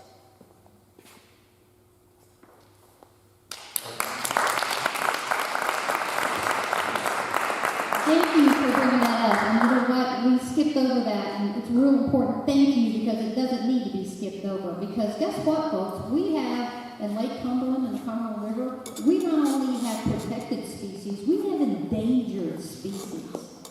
That this is going on. You know, here you have one department, you know, federal and state, are doing all this protecting of it, turning, you know, the lake sturgeon, one of them, turning the lake sturgeon. Oh, look, good. Yeah. Freshwater clams. Thank you. Just came back from very endangered in the 1900s. Right, exactly. And, you know, I'm with her, but, you know, call me a tree hugger, but, and that's fine. I am a tree hugger, and I'm proud of that. We need to be stewards of this environment. You know, we have this beautiful elk here, and in the Big South Fork. We have bears. You know, people make fun of me and call me the bear lady, okay? Fine. I love our bears. I know, mine too. I've got a beautiful, you know, forest behind my house. I'm in the woods more than most hunters. I'm in the woods. My husband's ready to just move me in the woods. I'm there all the time with me and my dogs. And, you know, and hunters need to, we need to do, you know. This is crazy. I just can't imagine. You know, if you, it's one thing, we don't want humans poison either, but these type of poisons she's bringing up and what he brought up, these are called legacy poisons, because that's what they are, the poisons, PFAS, heavy metals. It's not just going to affect the deer that eats it and drinks it, then their offspring and their offspring. This is going to affect the whole DNA chain for these animals, for our bears, for our deer, for all of us. For years to come, you're destroying a DNA chain. It will alter the DNA of these animals. Look, a lot of you people don't know who I am. You've never met me before. You know, you don't know who I am. I implore everybody here and everybody who's watching this, do your own homework. The research is already there by real scientists, by the EPA. There's a reason they want to ban this stuff. It's deadly. And the results to not only humans, but to what she said, and thank you for bringing that up, because I forgot, and I'm usually one of the biggest ones to bring it up. It is deadly. Go ahead. Because after, they die, the toxin still doesn't go away, because if we consume that animal that we're taking in that toxin, we're also consuming it. So it will go on to us, and then it will keep going. Exactly. When you go home tonight, and for tomorrow when people watch this, I want you to Google Texas farmers versus the state of Texas. Let me tell you what's happening in Texas right now. You have a huge coalition of farmers who were lied to by the state of Texas. Hey, let us bring this PFAS and let's put it all over your farms, and it'll be like fertilizer. And what can happen is your cattle will graze on it. It'll make your cattle great, and it's great fertilizer. Well, what happened is it poisoned the cows. And now the cows have high levels of PFAS. They're having to kill their cows because you can't sell them. They're loaded with PFAS. Okay? Well, how crazy is that? So the farmers in Texas are suing the state of Texas and the city and municipalities because they were lied to about this. That's how, you know, it's just crazy that this is 2025 and look at where we're at. I mean, it just amazes me that our life, and I'm here to tell you, this is my opinion. Money talks. We're here because these big industries, because you're not just dealing about the trash industry, which is a multi-billion-dollar industry. You're talking the trucking industry and the rail industry that haul all this stuff. You're talking the three biggest, most money-making, and also contributors to campaigns. We're here today because of campaign financing. That's what it is. Our elected officials have sold us out to pad their campaigns. That's what's going on. And you know what? We need to be calling these governors and our representatives what these people said is absolutely right. Where's Bill Lee in this? Where's Bashir? You know, these people need to answer for this. You know, I proposed a sign. I wrote a letter to Bill Lee. I haven't posted the letter yet. I'm going to. And I also made up, somebody made it up for me. I don't know who it was, but it's just, you know, I'm going to propose, if he doesn't stop this, we're going to name this monstrosity of a landfill the Memorial Bill Lee Landfill. Right, and I've got a big sign that I'm going to put up, and we're going to share that sign until we get at least 10,000 shares on Facebook. And then maybe he'll wake up and get off the fence and do something.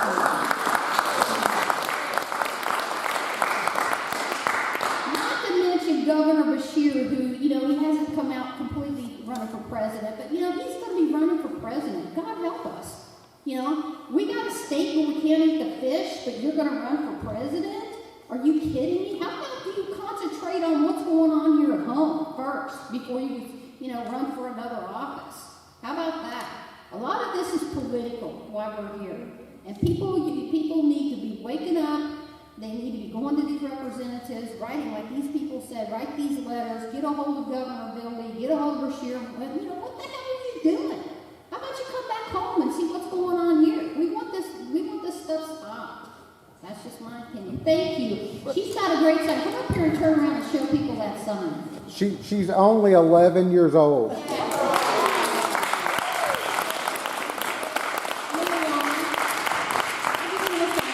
Thank you. You were so courageous to stand up and speak. You remind me so much of myself. When I was your age, I was out hugging trees. Like, seriously. And I wanted to be a park ranger. So I went to college. I have a degree in wildlife and fishery science and biology, and that is still where my heart is at. And you remind me so much of myself. And I'm so proud of you for taking the time to learn about all of this stuff and for getting up and speaking. That's so awesome. What's her name in school? I go to Whitley City Elementary, and my name is Liliana Harding. And go show your sign to that camera over there. Get a close up. I'm making this camera. This one. Yeah. All right.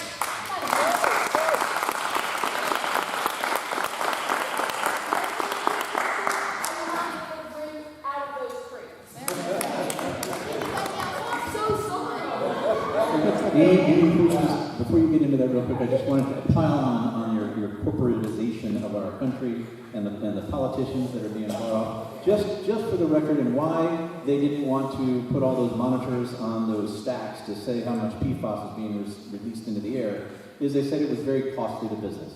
We're hearing why the EPA is getting dismantled. It's because it's very onerous for businesses to operate under those rules that keep us alive. I just looked up, just to be on the record, what Waste Connections, who operates volunteer landfill and many other landfills around North America, their EBITDA, for those that don't know accounting, is their earnings before interest and taxes, was a mere $2.9 billion last year. That's earnings. That's not their revenue. I think they can afford some monitors. I think they can avoid some pollutants going into the world that they are polluting, and they are avoiding and living in nice places other than below this landfill. I checked the monitor, the constant monitor is $17,000. Oh, $17,000. Let's see, the percentage-wise, I don't have a calculator that small, but how many percentages of 2.9 billion that is, but it seems like they could afford it. You know, yesterday we spoke to a guy who had 20-something years in the solid waste industry running landfills, and he said, if you gave me the option between a gold mine and a landfill, I would take a landfill every single time.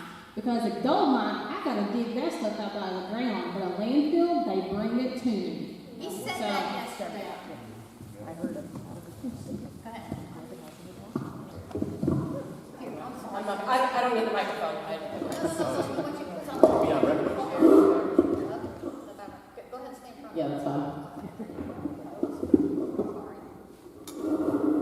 It's for a rock and roll band. I won't say anything. Here we go.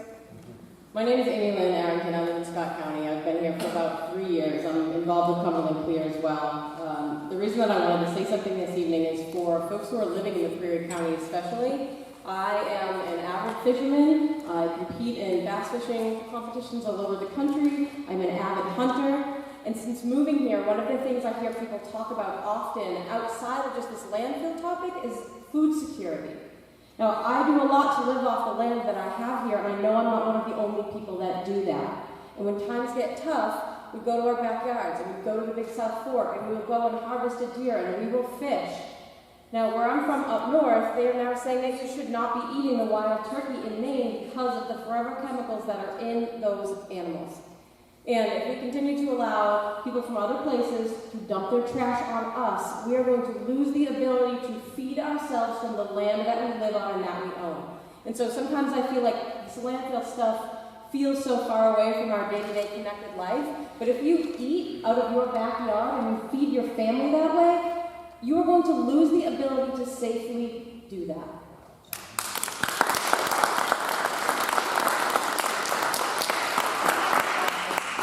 Come on up to the mic. Anybody else? All right, there we go. Like the t-shirt.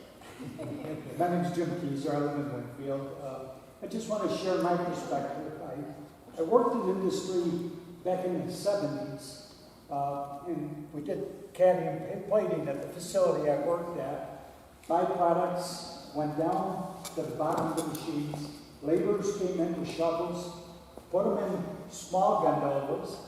We take them to the big gondolas, and we had a railroad line right in our facility.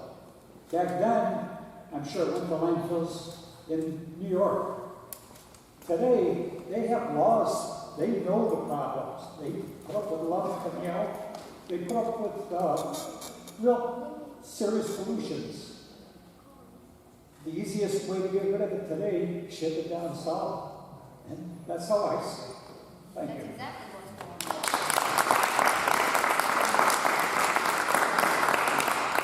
Anybody else want to comment or question? I'll get up there. There you go. Come on down. My name is Tony Ruff. I used to be a Tennessean, but I used to live in Nashville. I used to live in Dixon County, Tennessee. I lived on the other side of the river. I actually lived on the Cumberland in Dixon County. See how dirty it is over there. But we used to always come camp in McQuarrie. And I love this area so much that I had a chance to work from home. And so took that opportunity. I work for HCA Healthcare out in Nashville still. And so I know about the cancer side of this stuff too. I know about forever chemicals and things like that. I do IT, but we're connected to our facilities, and I know about what our patients deal with, things like that. But I moved here because I want to be in McQuarrie County. It's my home. And I moved here because of the environment, the deer and the wildlife, and I'm growing my own food and things like that too, you know. Just bought the 12 acres across the road from me, and it had a bunch of trash on it that Judge Green knows I called about trying to get rid of the tires on that property, you know. So I'm trying to get that cleaned up the best I can, you know, and things like that. So when I heard about this coming in, it was very disheartening, but then I'm seeing this wonderful group of people here that it's just, I really appreciate y'all with everything you're doing for this, and I just want to help any way I can. I just want to thank y'all for what you're doing today.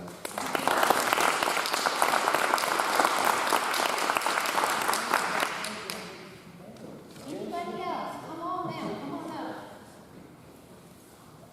Is there anybody in support of the landfill? I promise we will treat you with total respect. If you want to come up and talk, why you want this landfill? You go. Okay. I'm James Stevens. I've lived here my entire life, raised my family here.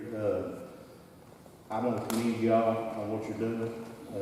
It's a really stand-up thing to see and hear about this, you know. And I've hunted and fished here all my life, and to see something like this come in and have a potential of destroying the wildlife, fish, no, I'm not about that, you know. So I paid for hunting license and stuff all my life, which supports the wildlife and all that, and I don't want to see this rule. So, and especially our friends, our families, our neighbors. It seems like you hear about somebody with cancer every day. Yeah. In this county, or, neighboring counties and stuff, and I don't know, only the good Lord knows, but, we don't need to add to that, by no means, and, I had a question for Stephen. Back when I was a kid, there used to be a landfill in Stearns when I was a kid. And I don't know if any of y'all remember that. But what is the counterpart to get rid of trash? How can we do it to be safe? Is all I'm wondering. I thought maybe somebody might be able to. Hey, Jim, so you're asking what would be, repeat your question one more time. How can we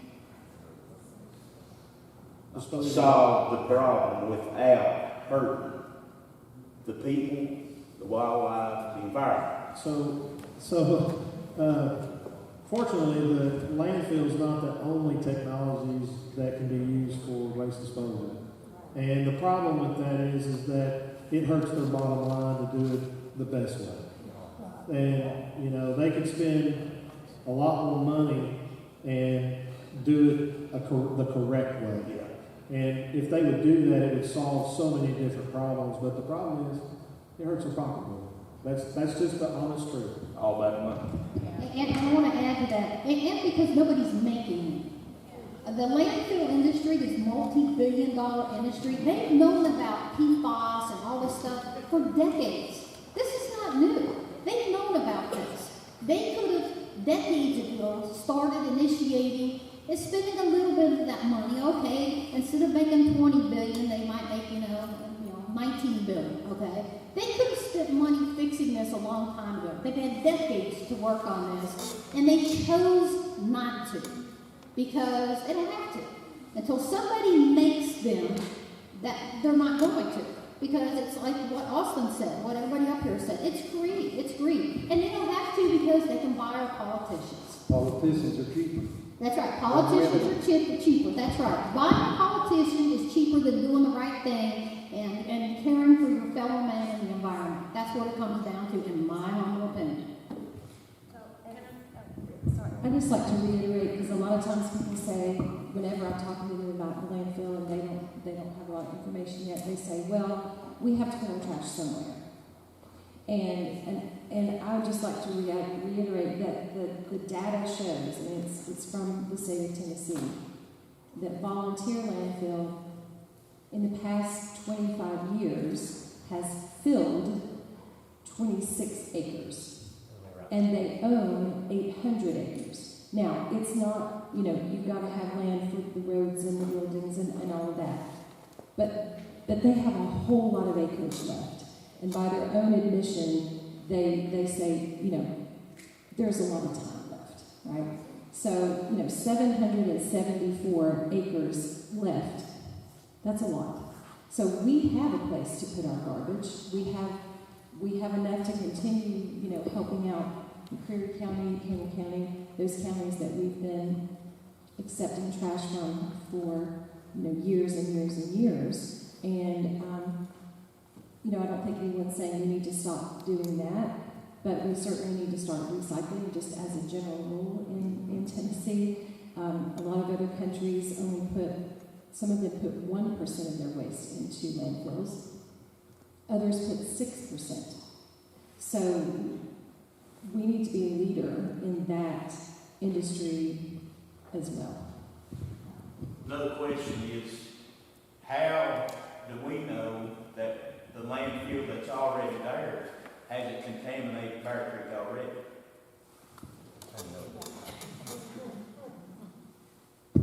They already have. Exactly. So we don't need to add to it. No. So what you said is interesting to me because very early on, a couple of weeks maybe a month into all of this, like June, I'm standing there in my kitchen and I'm throwing stuff away. You know, and I'm throwing away a can. I know aluminum. I know I can take it to the aluminum guy. He'll buy it for me, but I don't have time for that. I got 4 kids, you know, and I know I could probably recycle. I don't know how to recycle, and honestly, it's like a 30-minute drive from my house to get to where I take recycling. That's not, you know, I'm not going to do that. I'm just a regular person. But what I learned is my trash is so minuscule compared to what they bring in, because they make money off the most expensive things, and that's not your household trash. They don't care about your household trash. They want the expensive stuff, the dangerous stuff. And even if everybody in McCoy County, everybody in Scott County recycled 100% of our household trash, that landfill is still going to be there. They're still going to be bringing in stuff because it is a business. It is not a utility like electric or water. It is a separate business, and they want to make money, and that's how they make money. And so, you know, you can't, when you do this, you can't let your own, everybody has waste. You know, you can do your part and try to reduce the amount of waste that you got. And we do as a community and as a country, we do have to come to grips with that and work towards a plan. But do not confuse, don't say I can't support this because I'm part of the problem. You're not the problem. Yeah, they get to charge more for hazardous waste. That's why they want to accept demolition waste. They get to charge these companies, yeah, we'll take your demolition waste, your asbestos, and pay us for it. So this is big money that they're making over handling the worst of the worst. And that's what they're going to be trucking and bringing in by rail. Know that. They're going to be bringing in the worst of the worst. I just wanted to mention that I didn't tell you earlier who I'm from, but I'm from Winfield. And I have a bunch of family. My dad had 22 children. I think it's 22, it might be 24. After 20, you lose count. And my mother was a Stevens from McCoy County. I've got as many relatives in McCoy County as I do in Scott County. But I tell people all the time, I'm also a farmer. And I tell people all the time, when you're changing oil in your tractor, car, whatever it is, if you're bringing that fluid out of the transmission and replacing it, or if you're replacing the antifreeze in your radiator, and if you let it run out on the ground, you're going to drink it. Because if it's running on the ground, sooner or later, you're going to drink it. And I try to make people understand that, so they will try not to do that, put containers there, and not spill it out on the ground.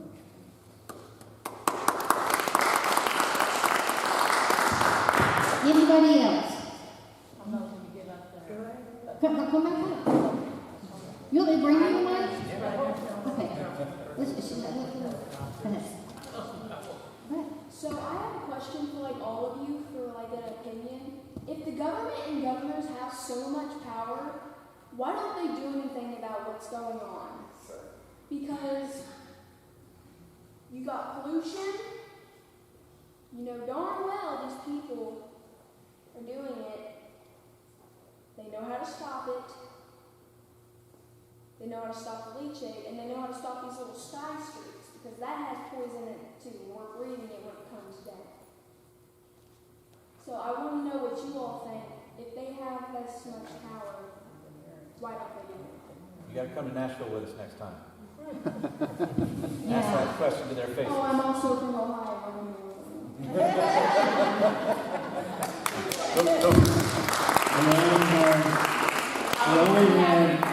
Wherever you guys are going. Raising her right. They only have as much power as the strings that control them. Right, money talks. That's exactly it. And our whole system of government now, you know, we didn't have the system of legal bribery before.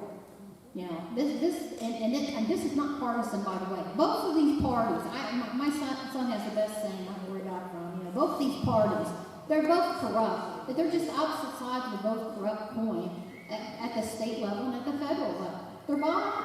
I mean, that's it. They're bottom. And until we start unelecting them, you know, Truth or Politics, my little show that we do, we've been on the air for 15 years now.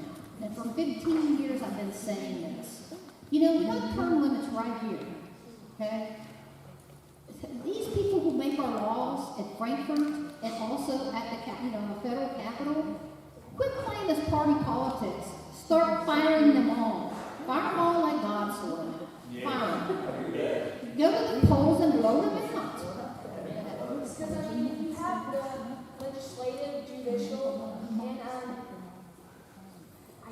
know so executive, lots of government, but you can't seem to try and help the people that you are selected to help.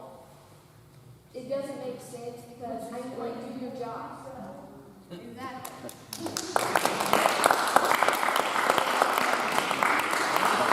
She may be after your job, Judge.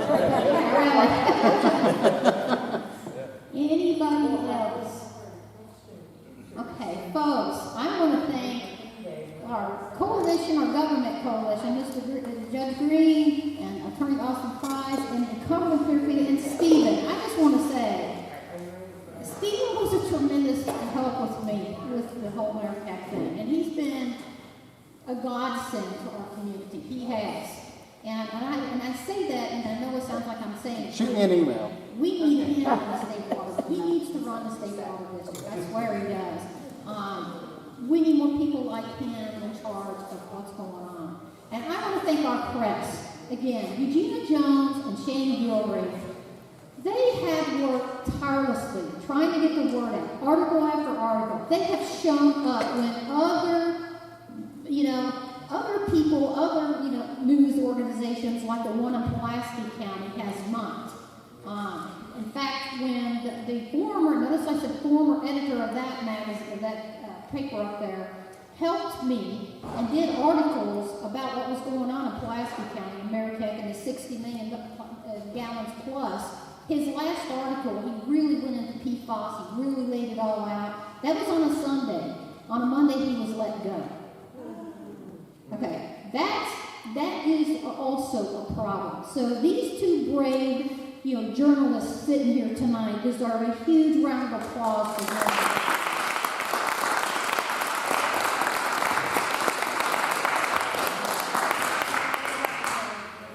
Okay, remember, CumberlandClear.org. Also in the back, please sign up back there and get a list, and please go to the website and donate and harass, or not harass, I shouldn't do it.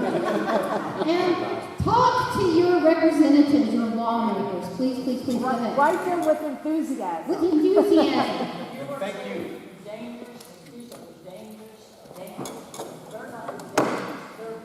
Deadly. Very good. And I'm sure these people think that all this landfill stuff, if the child is laying here with cancer, I wonder when they look down at that child, they say, I caused that. Do you have cards or flyers that you give away? Yes, right back there on that table. Thank you, everybody, for coming. We appreciate it.